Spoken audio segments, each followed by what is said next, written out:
You're listening to the Ecosystem Approach show. I'm Jason. And I'm Patricia.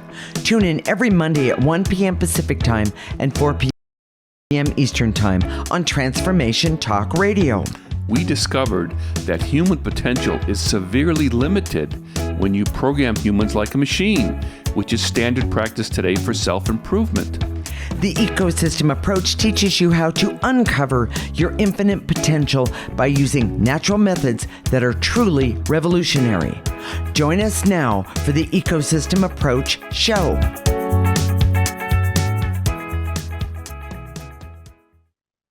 Today, we're talking about possessive love. We've seen so many parents model or train their children that possessiveness is love. But is it really? Dysfunctional and abusive relationships are often at their core possessive and can be very toxic. What is the difference between real love and possessive love, and how does a person move away from a possessive relationship? We're going to talk about all these things and, of course, more. Stay tuned to find out.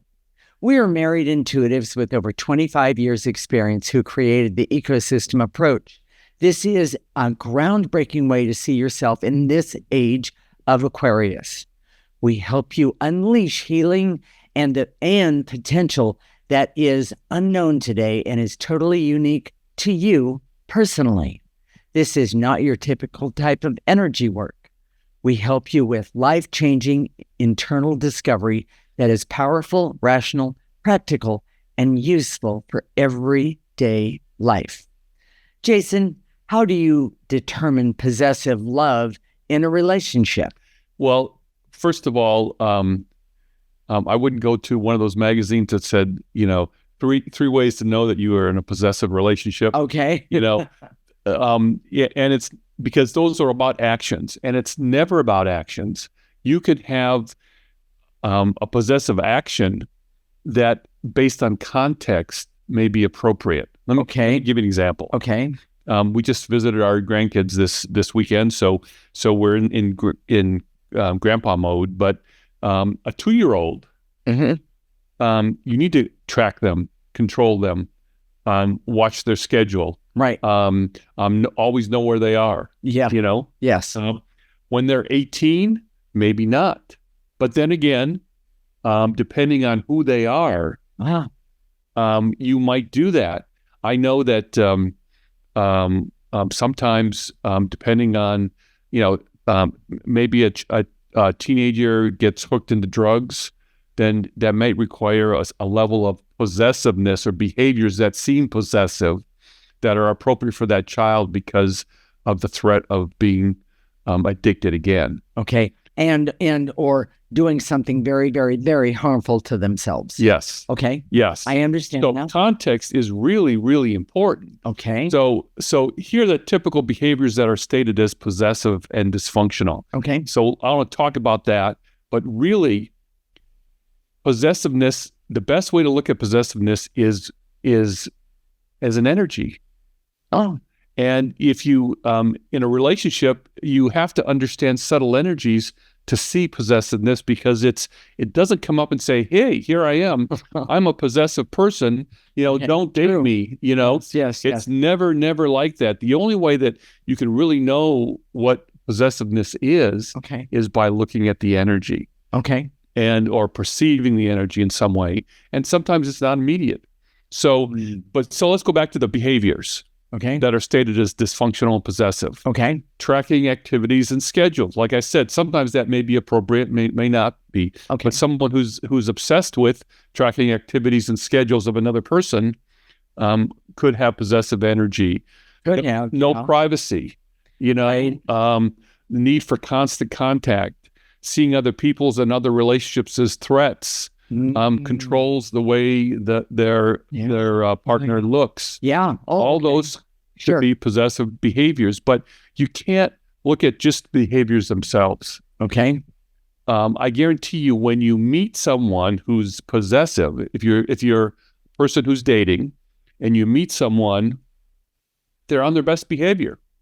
Well, of course. They can have possessive energy, but they're not acting possessive. But you might not see it. Yes. Okay. they're not acting or maybe they are, but chances are most people, and I see this with abusive relationships, and possessiveness is a form of an abusive relationship. That is correct. But in abusive relationship, they always say, well, in the beginning, he or she was blah, blah, blah, blah. In other words, she seemed attentive and caring and loving and into everything that I wanted. Yes. Things like that. Yes. Okay. And we're not trying to help you.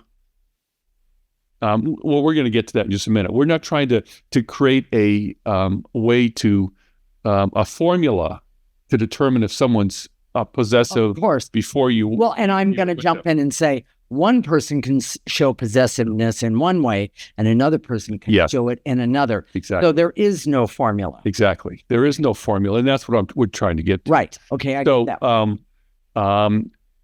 that. There's always reasons for possessive behavior. Mm-hmm. For example, we're very controlling of my mother, but she's got dementia. She's 94. She does very unsafe things. All the time. Yes. And she doesn't even think about it. So you ask her, why'd you do that? And she'll go, I don't know. So those things. Are we being possessive? Well, I'm not going to call that possessive. I'd call that caring. Well, and the energy isn't possessive. No, not at all. We're just trying to help her be safe and have a good life. And have a good life. So I agree. So you can behave in a possessive way without possessive energy. Correct. And behaviors that can seem like they're not possessive, right, can come from a person who has possessive energies. Correct. A lot. And usually this comes from people are taught to be possessive. Oh, you need to explain that because I don't think the audience really understands that. I know, we've worked with so many people over the years. Now, we've went on 25 years. Okay. And we get a glimpse into their childhood, their parents, how they were treated. Correct. And there are lots of parents. People get possessive training usually from parents. In other words, it's something that I'm going to say a child can actually see without recognizing what they're seeing. A lot of these behaviors, and we did the show a long time ago about acting like your parents. It's inevitable. No matter how much you think that I never want to be like him or her. Chances are when you get into a relationship, these behaviors are unconscious and they come forward. They do. And if you came from one or more parents that was possessive or controlling in ways that were really dysfunctional, and you may say, I don't want that dysfunctional behavior. Sure. Chances are you will do that in some way. Sure. Unless you use the ecosystem approach. Okay. And that's what we're talking about today. We're going to keep talking about that. Okay. Here's the other thing. Possessive energy, this is kind of radical, but I'm going to put it out there, can be on both sides of a relationship. We think of a perpetrator and a victim mentality. So someone's bad and someone's just a victim of that badness. Okay? Okay. When you look at it energetically, possessive energy is always on both sides. Okay. We always see it on both sides. Same thing with abusive relationships, which are very similar. The abuser is the bad guy or girl, and the opposite is the victim. Okay. But they both have energies that connect with each other and almost partner to create an abusive situation. Okay. I think a great example, and we saw this, Mom was watching TV, so I get these glimpses. Okay. And it was NCIS, actually. Okay. And I'm using this example because I'm not violating anybody's confidence, but this woman was a Marine, and she taught hand-to-hand combat, and she was tough. She was fit. She was tough, but her husband, who was a civilian, was physically abusing her, and she didn't know how she could have fought him back physically, and just beat him. Right. But there was some part of her that couldn't come forward, couldn't acknowledge it. It was so shameful to her. And that was her part of the possessive energy. Meaning one side and then the other. Exactly. Okay. Exactly. I understand that. And so both the victim and the perpetrator can bring possessive energy to a relationship. Understood. I suspect some part of her needed, thought that was love. Or if you're trained that that's love, it's hard not to fall for someone like that. So okay, so are we? We're ready, I think. Okay, Jason, what is the summary of this segment? One more thing. Okay, then I take that back. You have to clear the energy.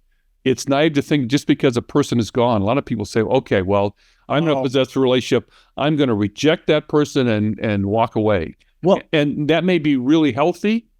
But just because you walk away doesn't mean that you're clear of the energy, or you've let go of that energy, or done anything about it. Here's a really another example, and then we'll go to the summary. But another example is a father who is very possessive of his daughter, and then the father dies. Well, I can almost bank on it that daughter will look for in another person that same possessive energy. Yes. Because to that person, the daughter, that made her feel safe, loved, and secure. Yeah. When the truth is, it wasn't at all. Yes. Okay. So with that said, Jason, what is the summary of this segment? Possessiveness at the core is a subtle energy. Possessive behaviors are just a reflection of that energy. Mm-hmm. If you just look at behaviors, you will never truly understand possessiveness. Okay. Specific situations can warrant possessive behaviors without possessive energy present, and possessive energy can be present without negative associated behaviors. Mm-hmm. Also, rejecting or separating from the person who has possessed another person does not remove the possessive energy. Right. The energy usually can be found in a person's emotional story. It's the emotional story where the susceptibility to either being possessed or being a possessor lies. If you have a dysfunctional possessive relationship in your past, the best thing you can do is remove the possessive energy in your emotional story. In the next segment, we're going to talk about all the associated emotions and energies that are always a part of possessiveness and possessive energy. It is not just one energy. This is the Ecosystem Approach Show with Jason and Patricia, and you're listening to Transformation Talk Radio.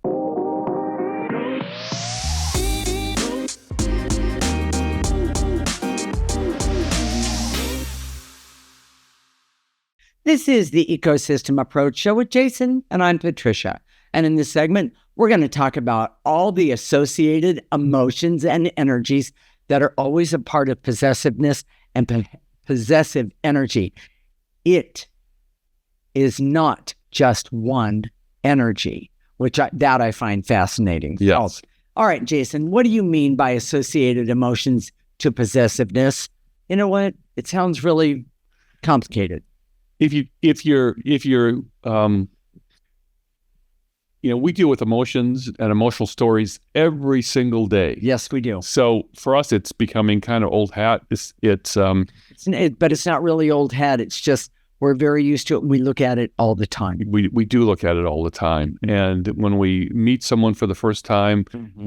we see parts of their emotional story right there. It's like it's right there. So, but most people's emotional story is complex and is associated with what we call emotional algorithms.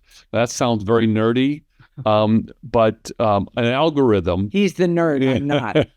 ...is a group of emotions that repeat over and over again. Yes. So someone gets wound up, they get angry, they blow, mm-hmm. Then they feel guilty, mm-hmm. they feel shameful, mm-hmm. then they're apologetic. You know, that's a kind of a classic symptom of an abusive relationship. Yes. The abuser is triggered by something that isn't right. The need for perfection. Yes. That's part of the algorithm. Need for perfection. Yes. Then the anger. Mm-hmm. Then the rage. Mm-hmm. Then the abuse. Yes. And then the guilt. And then the shame. And the need for forgiveness. Yeah. Well, I was going to say, and even the sadness. there's this sadness that happens. So yes. That's a classic emotional algorithm. It just happens over and over and over again. It's not one feeling, not one emotion. It's a group of emotions.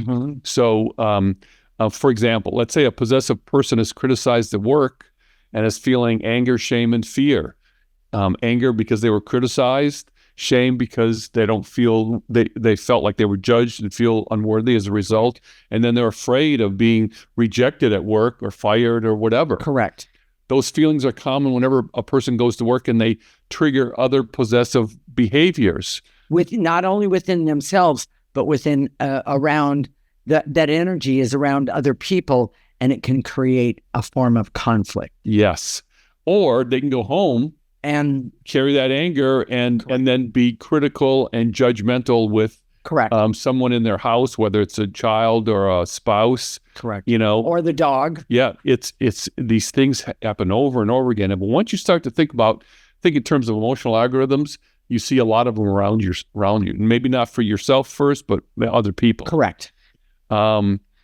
The emotional story of both the possessor and the person possessed have aspects in their emotional story that make a possessive relationship work in a dysfunctional way. But some people have been trained / programmed to believe that the only relationships that exist are dysfunctional. And it's just the way it is. Just the way it is.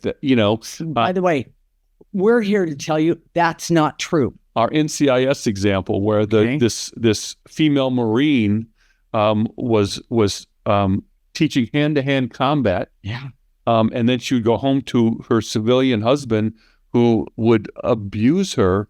At some point, she believed, or she was trained, that a high level of intensity in the relationship is a form of love. There's so many people that we've heard this so many times, but I love him or I love her. Yeah. Why do you put up with, he does this, this, and this, and this? Or we have people that have come to us over the years and said, this person has done this person has done this, and they expect some sort of magic energy, juju, for us to with our magic wand to hit them. And everything will be okay. So that they'll stop doing that, but they can't break away. They need to be with that person. They need, and that's an emotion too. Neediness is an emotion. That fear of being rejected is an emotion. That's correct. The need for connection that's constant, and you don't have those things normally. Right. You're trained. Yes. And that usually comes from parents. Yes. Whether you're in a possessive relationship or not, there's always lots of negative emotions on both sides. Yes. And so this is, again, if you reject someone and say, I'm walking away, it doesn't mean that you've gotten rid of that possessive energy and then the circumstances that make you attracted to someone who's very much like that. Well, and I want to say, number one, the only thing that we've seen, the only way to get rid of what we're talking about here, this possessiveness energy on both sides, is to use the ecosystem approach. And I just want to remind everyone that's listening, we're going to do some of those at the end of the show, and they can really help people gain better clarity about what they want in life as opposed to what somebody tells them that they want in life. Yes. And part of this is knowing your emotional story. Right. Your emotional story is the key to this. So, if it's possible and likely that someone who's been a victim can then become a perpetrator. This is the other part. Really common. And and possessive in the way that they were possessed, because they believe it's love. They not only believe that it's love, but they believe that it's power. Yes. And that power, they don't understand that in power that there actually should be limits, but they see it as being the only kind of love that they know how to receive. Yes. I know that my dad possessed my mother. Okay. And, I remember having conversations a long, long time ago, way before she had dementia, asking, well, why do you stay with him? I mean, this is bad behavior. And she always felt that she loved him. Yes. And that she had to be loyal to him because he had helped her in a way that no one else had. Yeah. So therefore, the other stuff was something that just part of it. Yeah. But she had to learn that somewhere. And, we'll do a show sometime about, next show, spoiler alert, is going to be about hallucinations and dementia.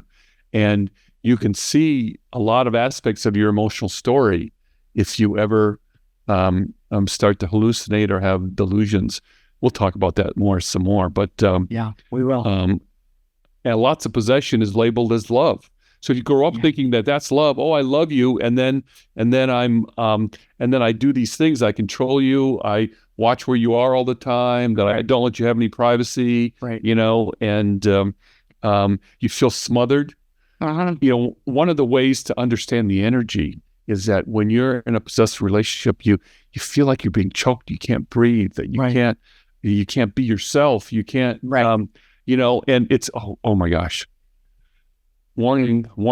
This is. I'm going to interrupt. We're doing an army story. No, we're going to interrupt this normally programmed show to say it's Mother's Day is coming up. Oh, that's right. And it's if you, chances are you feel that it's Mother's Day, I need to connect with my mother. Mm-hmm. And there are, I'm sorry for all the mothers out there that are really loving and caring, but there's so many people that I can't do it. They come to us, I can't go to my mother. It's so awful. I feel choked. I feel this, I feel that. Correct. And it's because they're in a possessive relationship with their mother.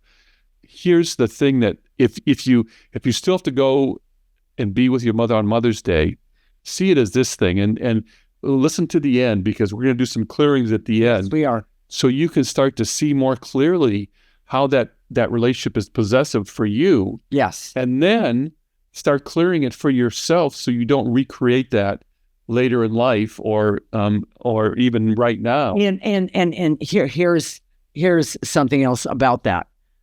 You're not if you start doing the clearings at the end, you are not being disloyal to your mother or anybody who is creating a possessive relationship. What actually happens is you gain clarity about how to deal with the energies that are between you and that person, or that person is holding you hostage in. Yes. And that's or you're holding someone hostage. Well, another way of saying that is that in a possessive love relationship, there are rules about loyalty. Yeah. That can never be violated. You cannot cross those lines. Yes. Loyalty is often very much is very much a smokescreen for I own you. Yes. I own you. Yes. In fact, I remember distinctively that when you and I first started doing the clearings, the removing of negative energy for me, you said, "Oh, I see this about your relationship with your mother." And I'm being general right now. I don't remember exactly what it was all about. And I remember saying to you with vehemence almost, "Don't you dare touch that. If I touch anything that is connected like that to my mother," and I would use my mother's expression, there will be hell to pay. Yeah. And I remember that so well. And I remember being very upset.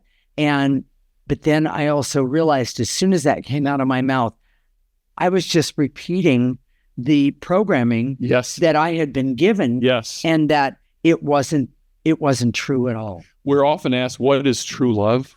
Yes. And it's also an energy, by the way. Yes, it is. It feels delicious, but so can possessiveness. Yes. And true. It's one of those things, as you clear the negative energy, if you can identify the negative energies, you'll just know what love is. That is correct.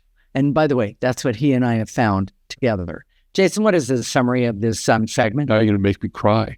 Okay. Anyways, possessive energy and behavior never exists in a vacuum. Yeah. It's always associated with other emotions, which are energies that can be removed and cleared. most of these other energies, which can be triggers, become what we call an emotional algorithm, which is a batch of emotions that gets played over and over again to create the same patterns and triggers for possessiveness. Yeah. Possessive energy is always on both sides of a possessive relationship. Unless the energy is cleared, the victim in one possessive relationship can go on and become the perpetrator in another relationship. Right. It is even possible for the victim in one relationship to be a perpetrator in another, all at the same time. Right. There is always a fine line between authentic love and possessive love. Knowing to see and perceive subtle energies is the key to understanding which is which. And part of that is your emotional story also. In the next segment, we're going to talk about what to do with this information about possessive energy. What does it mean for you, and what do you do about it? This is the Ecosystem Approach Show with Jason and Patricia, and you're listening to Transformation Talk Radio.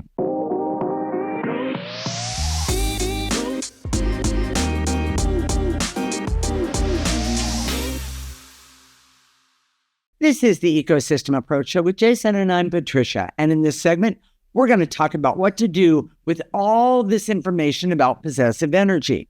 What does it mean for you, and what do you do about it? Okay, Jason, what can you do with all this information? Maybe you're in a possessive relationship, or you're afraid that you're the perpetrator in a possessive relationship, or even if your pattern has been that you've been attracted to a possessive relationship in the past. So there are two key areas to focus to determine the energies that make you susceptible to possessive energy. Okay. The first area is your emotional story, and the second area is your Enneagram type. Right. And this is basically 101 for the ecosystem approach. Right. And if this stuff is really talking to you right now, go to our website right now, theecosystemapproach.org, sign up for our free section, and then listen to our show every week, because we talk about how to deal with these energies, starting with your emotional story. Cool. So your emotional story is just the beginning. It's not what happened to you as a child or even as an adult, but how you felt about it. Right.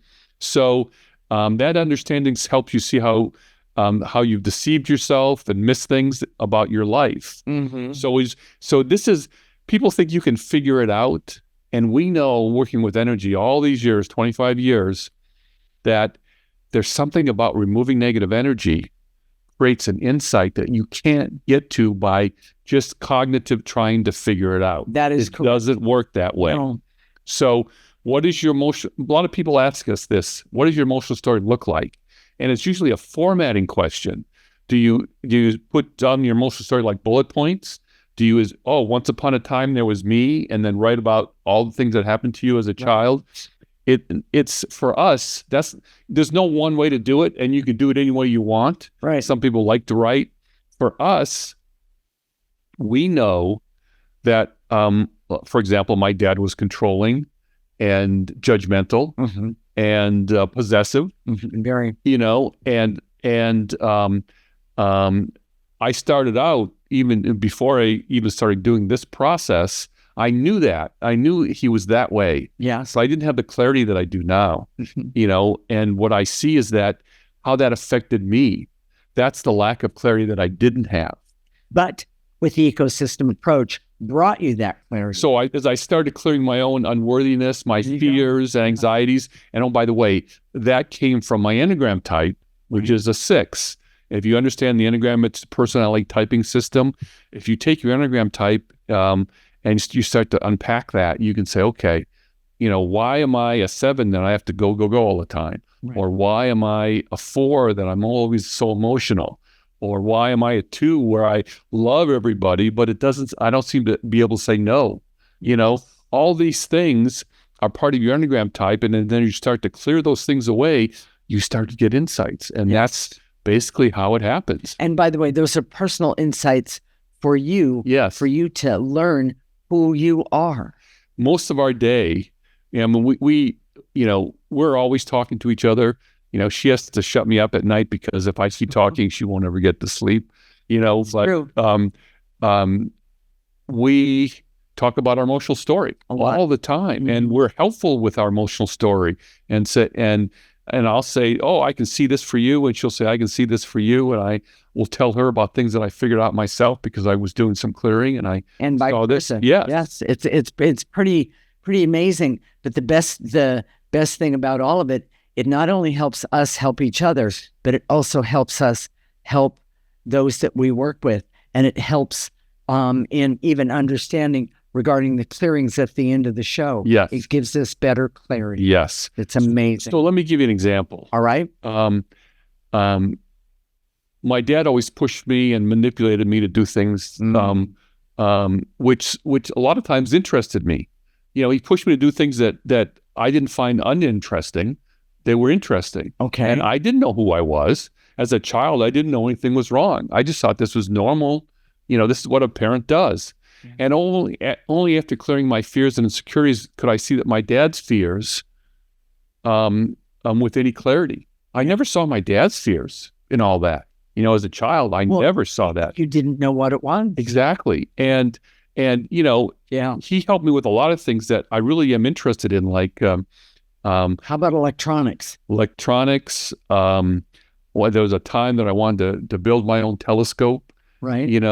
I did chemistry in our basement. Nothing. No bombs or anything. But and he was a chemist, so he brought chemistry stuff home for me. That was really fun. I enjoyed the science fair. I did that a couple times. But he wanted me to be an accountant, and that is so stupid. And I always felt shameful because you didn't get into that. I just didn't want to. I tried to do it, but I just didn't want to. And only after I started clearing myself to find out who I was. And oh, by the way, the best benefit, the best dividend from understanding your emotional story is knowing who you are. It's amazing. Most people have no idea. They do what they think they're supposed to do as opposed to who they are. Well, and one of the things that I'm seeing, especially with Jason's mom, I call her mom, she's actually questioning, well, I did all this, and this, but was that really what I wanted? Yes. Yes. And that, even through the dementia, I've seen that she's asked me that question more than once. And I guarantee you that was supposed to. Because we've been clearing her. Yeah, that's right. It's really amazing. It really and it's also really amazing that he was very possessive of her. Yes. She's trying to be possessive of us. Yes. And that's one of the most difficult challenges that we have. Yes. In caregiving. But that's a whole nother story, whole nother, show. Yes. By all means. So, they often tell me, a lot of people after they've been clearing for a while, yes, they go like Mother's Day, they'll go home and see mom or dad, and then they say, I never saw this before. Oh my God. Not only that, why didn't you tell me not to go? And the answer is first off, we don't tell people to do things like that because people actually need to see in a form of, and I really don't like this way of saying it, so you might want to help me here, but in a comparison, I used to see it from this perspective, and after I've done the clearing and removing negative energy, I see it from this perspective. Yeah. Wow. It's very different. That's what's amazing about the ecosystem approach and an energy approach. When you start working with this, this is really, really effective to help get clarity in your life. Yes. And you can't figure it out. You can't take a test and know it. You can't, the popular thing now is having experiences that stress you so you can know yourself better. I am not going to jump off a cliff with a bungee cord on my legs or however that Well, I've said this many times. I used to jump out of airplanes in the Army. Yeah. And I lived, and I've had some really good stories, Right. Don't get me started. But,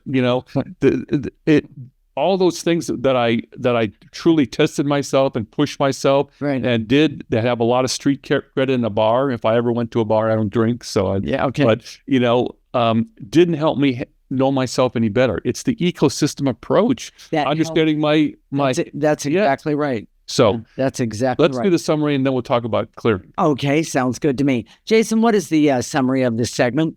The way to understand possessiveness in your life is to know your own emotional story. And by the way, everyone, I want to repeat That is so amazing, even if you don't know all of your emotional story, because you don't either remember. It's layered. It is. It's truly, truly, truly layered. And it doesn't make you unusual if it's layered.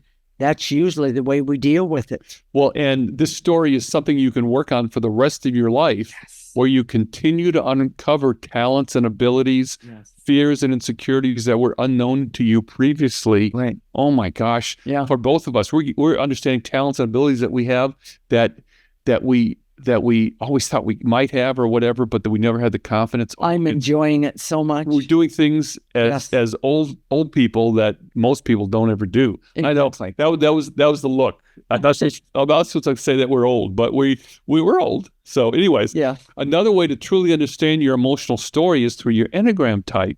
Your type is a collection of behavioral compulsions that represent negative energy that needs to be cleared. Exactly. And by the way, I wouldn't trade those clearings for anything, because it's helped me understand who I am. And then I have a choice. Here's a real key. Then I have a choice whether I want to continue those behaviors or not. We would never go back to before we started the ecosystem approach, even though we were younger. Actually, I think we're healthier now than we were then. Maybe. Anyways, I would never go back. So Jason, let's tell everyone how to do the clearing, and then we'll go to the next segment and do some clearing. Yeah. Yes. So you can sit, stand, walk, lay down. Yes. You can do something else. You can doing something, dishes, showers, whatever. There's nothing specific. You don't have to be reverent. Yes. You don't have to pray like you're saying, "Oh, I've got faith." Just go through the motions, and it always works. Now, sometimes you may not feel it in the moment, but it doesn't mean that it doesn't work. Correct. So, and when we say to eliminate, the verb at the end, to eliminate, in your mind's eye, in your imagination, gather it up in the tips of your toes and bring it all the way up. Blow it into the processor. Right. Moxie's putting a picture of the processor up right now. Thank you, Moxie. It goes in the top. It gets processed. It comes out neutral. Right. And think about it. Toxic energy. Negative energy. Dark energy. Evil energy. Exactly. The enemy. All of it. It gets processed and becomes neutral. What not only better thing can you do for yourself, but can you do for the entire environment around you and around the world? Yes. So with all of that said, stay tuned. When we come back, we're going to help you see possessiveness within you and around you.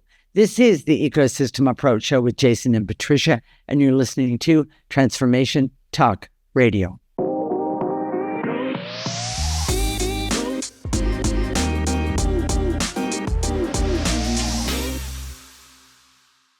This is the Ecosystem Approach Show with Jason, and I'm Patricia. And in this segment, we're going to help you see possessiveness within you and around you. Jason? Here we go. I direct all my resources in all dimensions to eliminate the veils and illusions so I can see that possessiveness is best seen as an energy, not as behaviors. Nice and easy. From the tips of your toes. Take those veils and illusions and throw them in that processor. Moxie's got a picture of the processor up right now. And I'm going to shorten it up just a little bit. And to eliminate the veils and illusions so I can see that people with possessive energies are often trained by other family members like parents and can unconsciously have possessive tendencies. Pick those veils and illusions up. You don't need them. Throw them away. And to eliminate the stress, anxiety, and overwhelm in my life that could be the result of being possessed. Take a breath and throw it away. And to eliminate fear, jealousy, anger, neediness that can be triggers and are often usually associated with possessive energies. Take a breath and throw it away. And to eliminate the veils and illusions so I can see that possessive energy is on both sides of a relationship. Take a breath. Blow it out.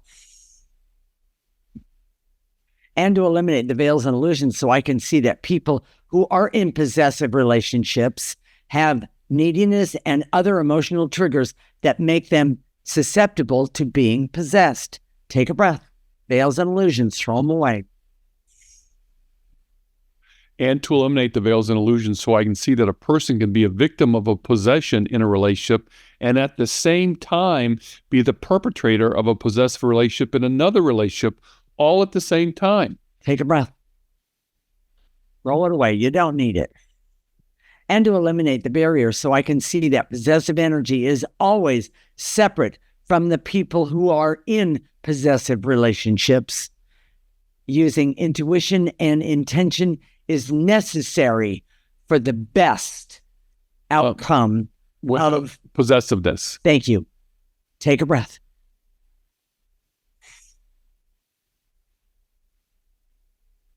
And to eliminate the barrier so I can see that true love and possessive energy are opposites, and being possessed is never a positive thing. Good one. Take a breath.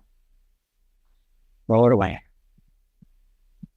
And to eliminate the veils and illusions so I can see that removing possessive energy from my essence and my life can significantly improve the quality of the relationships that I have. Nice and easy. Veils and illusions, get rid of it. You don't need that possessive energy in your essence at all. Jason, can we activate some life force? All right. We haven't talked about it in this show yet, but here we go. Everyone just follow along and I'll walk you all the way through it. I direct all my resources in all dimensions to activate life force energy so I can have hope and happiness and great health and the ability to see the difference between love and being possessed. What you're going to do is you're going to call in that active life force right here, and like go all the way to the tips of your toes. You're going to stop it right there. You're going to ask it to turn around and come all the way back up your body and get rid of that possessive energy. It doesn't serve you. Blow it out. Jason? And to activate life force so I can have hope to have real love in my life without possessive energy present. Pull it in, tips of your toes, and throw the possessive energy away. You don't need it. And to activate life force so I can trust that I can overcome the restrictions and blocks to my evolution from possessive energy. Wow, that's huge. Pull it in and blow it out. And to activate life force so I can decide to focus on removing negative energy from my emotional story to be truly free and to find true love. Hold it in and blow it out. And the last one, and to activate life force so I can, again, be happy and healthy, but also be creative and have courage and hope and be able to heal not only myself, but my heart and the essence of who I am now and in the future, so I can be the best of me. Pull it in and blow it out. Jason? It just occurs to me, and then I'll talk about what we're going to do next week. But true love, we didn't really answer that question. How do I know that I have true love? Okay. And there's no formula. I guarantee you there's no formula. There's no magic. Gazing in someone's eyes doesn't necessarily mean it's true love. The way you know is an energy process. Yes. As you clear away more and more negative energy and you start to see yourself more authentically, both the good and the bad. Yes. Then you start to have a sense, and then you'll just know your essence, your soul knows what true love is and is attracted to it. It wants it. Yes. And if you don't clear away the negative energy, you're going to be constantly confused. Well, I thought I loved him, or, I thought he loved me. I thought I loved her, that kind of, it's true. What happened? True. And by the way, it's the reason people fall out of love is usually negative energy anyway. So removing negative energy can be the best thing you can do. So and let me ask the question. Okay. Jason, what are we going to talk about next week? Okay. Delusions and hallucinations, and can they be helpful? Oh my gosh. Our experience with delusions and hallucinations come from my mom, who has dementia, and we take them seriously and use the information to unpack her emotional story that's fragmented and unclear. Yes. And the information used to remove negative energy can really greatly improve her life. We've seen it already. We have. But it also can improve ours. There are so many drugs, both recreational and therapeutic, that have side effects that create delusions. And we can use that information to help remove bad energies. That's good. There's so much we're going to unpack next week. Right. If you ever thought that I'm going to take this recreational drug and expand my mind, we're gonna talk about that very frankly in a way that I know will surprise you. So yes, exactly. So Jason, tell me about your heart. Well, I love doing this work, of course, but if you're getting this energy up and down your spine, the back of your neck, and you're saying, "Oh my gosh, am I in a possession relationship? I need to know this. I need to know my emotional story. I want true love in my life." Yeah. You want true love in your life. It's about removing the negative energies of your emotional story, right? So you can see who you are and then know what that is. Okay. And as you know yourself better, I guarantee you, the people that come to you as dates, as friends, as people as part of your life, you'll see them more clearly. That's correct. And you'll have a better sense of who's right and who isn't. So, Jason, how do you tell people how to make the ecosystem a bigger part of their lives? Okay, it's very simple. First of all, listen to our show every week. And go to our website right now, theecosystemapproach.org. Sign up for our free section. You'll get the weekly newsletter. You'll get clearings every week. The more clearings you do, the more you see. And it accumulates. Yes, it accumulates. Clearing work accumulates. So the more you do, the better off you are. Correct. You can go to our Facebook page, theecosystemapproach.org. And you can there's all of our videos are there. Mm-hmm. Please like us while you're there. We'd appreciate that. Yes. So, and the other thing is I want to say, come join us every week. Please enjoy what we do. We definitely will make you laugh, but we also want, our goal in life is to help other people. People don't know about how to use energy in their life. That's what these shows are about, how to use energy in your life. So we'll connect next week, Monday at 1 p.m. Pacific and 4 p.m. Eastern Time. This is Transformation Talk Radio, and you're listening to the Ecosystem Approach Show with Jason and Patricia. Remember, your ecosystem is the most important one in the world. Thank you for listening to the Ecosystem Approach Show with Jason and Patricia. I'm Patricia. Tune in every week as we discuss practical ways to apply the ecosystem approach and develop your potential to live your life on your terms. For more information, visit our website at theecosystemapproach.org.